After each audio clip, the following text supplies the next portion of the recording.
Hey everyone, welcome. This deep dive was compiled by Happy Akande. Let's just jump right in, shall we? Today we're tackling one of the biggest, most mind-bending questions in all of theology, and it comes to us straight from the book of Romans.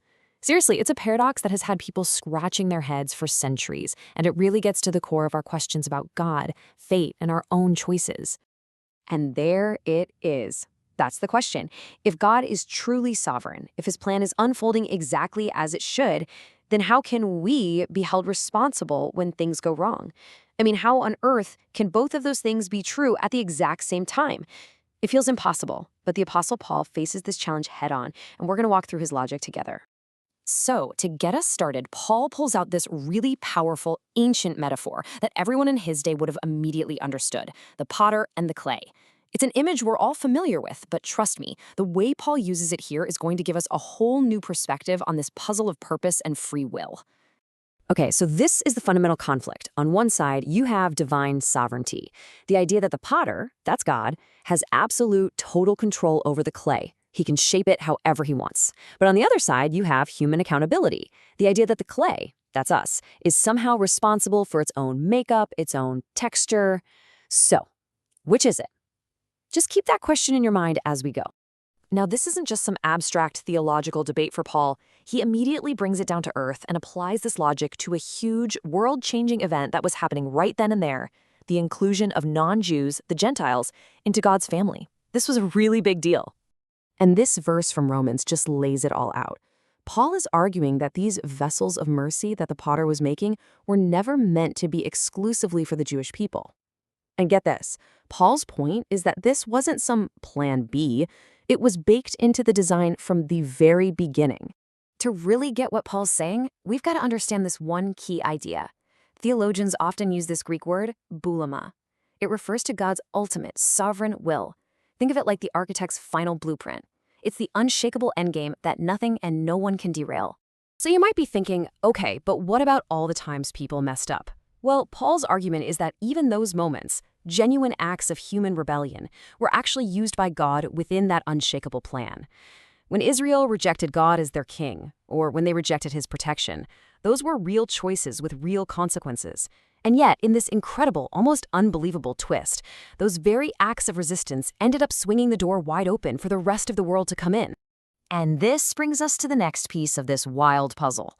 Paul tells this story of two groups heading down two different paths, but the result is the complete opposite of what you'd expect.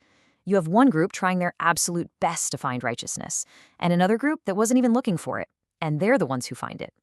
How does that even work? So Paul just lays the question right out there.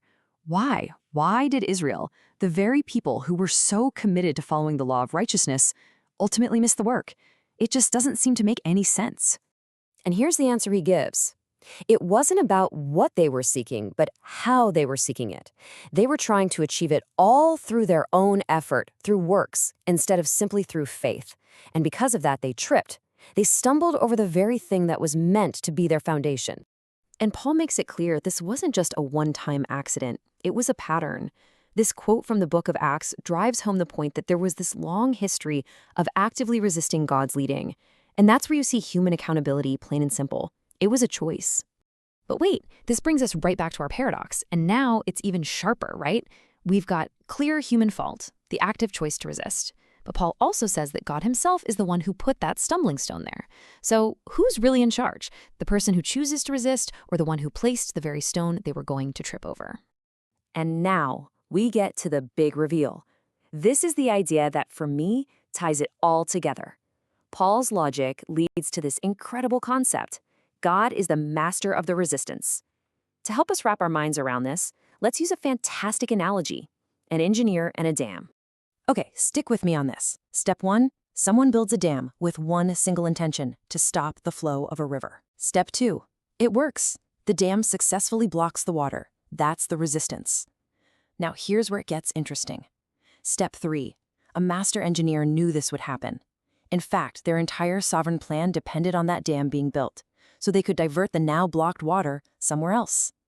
And step 4, the ultimate purpose? That diverted water flows through a hydroelectric plant, powering an entire city. The initial act of resistance actually enabled the engineer's grand design. So let's just break that down to make it super clear. You have the dam builder, representing us. They are 100% responsible for their intent to stop the river. Then you have the engineer, representing God, who is completely sovereign and in control of the final outcome. Both are true. And that, right there, is the heart of the whole thing. The fault, the accountability, lies in the intent of the heart, the desire to resist. But God is so sovereign, so brilliant, that he can take that very act of rebellion and weave it into his greater sovereign purpose. This doesn't erase our responsibility. It just puts it inside a plan that's way bigger than we are. The potter stays in control, and the clay is still responsible for its texture. It's an incredible thought. But this incredible idea raises a really practical question for us, doesn't it? If God's plan is unstoppable, even using human resistance to get there, does that change how we should pray for people who are rebelling? Well, Paul must have known we'd ask that because he answers it in the very next chapter. But that's a story for another time. All right, that's it for this deep dive. Thanks so much for joining me as we've explored this fascinating paradox. Copyright Happy Akande.